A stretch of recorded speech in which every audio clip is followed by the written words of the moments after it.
Hi, എന്തൊക്കെയുണ്ട് വിശേഷങ്ങള്? ഓണൊക്കെ ആയില്ലേ? എല്ലാവർക്കും വെക്കേഷനൊക്കെ സ്റ്റാർട്ട് ചെയ്തു കുട്ടികൾക്ക്. അപ്പോൾ ഓണൊക്കെ ഇതുവരെ എത്തി എല്ലാവരുടെയും. അപ്പം നമ്മുടെ കുട്ടിക്കാലത്ത് ഒരു ഓണത്തിൻ്റെ ഓർമ്മ എന്ന് പറഞ്ഞാൽ ഞങ്ങൾ സ്കൂളിൽ നിന്നൊക്കെ വന്നു കഴിഞ്ഞാൽ ഓണത്തിന് പൂക്കളൊക്കെ പൊട്ടിച്ചു കൊണ്ടുവന്ന് തലേ ദിവസം തന്നെ വെക്കും. ചെമ്പരത്തിയുടെ മുട്ട് അങ്ങനെ വേലികളുള്ള പൂക്കൾ, പിന്നെ തുമ്പ, മുക്കുറ്റി, കാക്കപ്പൂ ഇതൊക്കെ എറുത്ത് കൊണ്ട് വന്നിട്ട് വെള്ളം തളിച്ച് നമ്മൾ ഇലയിൽ വെച്ചിട്ട് പിറ്റേ ദിവസം കാലത്ത് വീട്ടിലെ കുട്ടികളാണ് പൂക്കളിടുക. അന്നൊക്കെ വലിയവർക്ക് ഇതിനൊന്നും നേരമില്ല.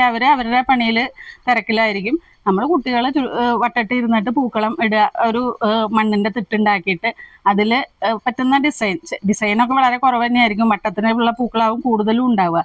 എന്നാലും നല്ല രീതിയിൽ തന്നെ പൂക്കളം ഇടുമായിരുന്നു. അപ്പം അന്നത്തെ ഓണത്തിൻ്റെ ഓർമ്മകൾ അതൊക്കെയാണ്. പിന്നെ തിരുവോണത്തിന് നമ്മൾ ഇപ്പോൾ കല്യാണം കഴിച്ചവരാണെങ്കിൽ ഭർത്താവിൻ്റെ വീട്ടിൽ നിന്ന് ഊണ് കഴിഞ്ഞ് അച്ഛൻ്റെ അമ്മയുടെ അടുത്തേക്ക് പോകും. അവിടെ എല്ലാവരും ഒരുമിച്ചിരുന്ന് ഊണ് കഴിക്കും. എല്ലാവരും ഒരുമിച്ച് സദ്യ ഉണ്ടാക്കും.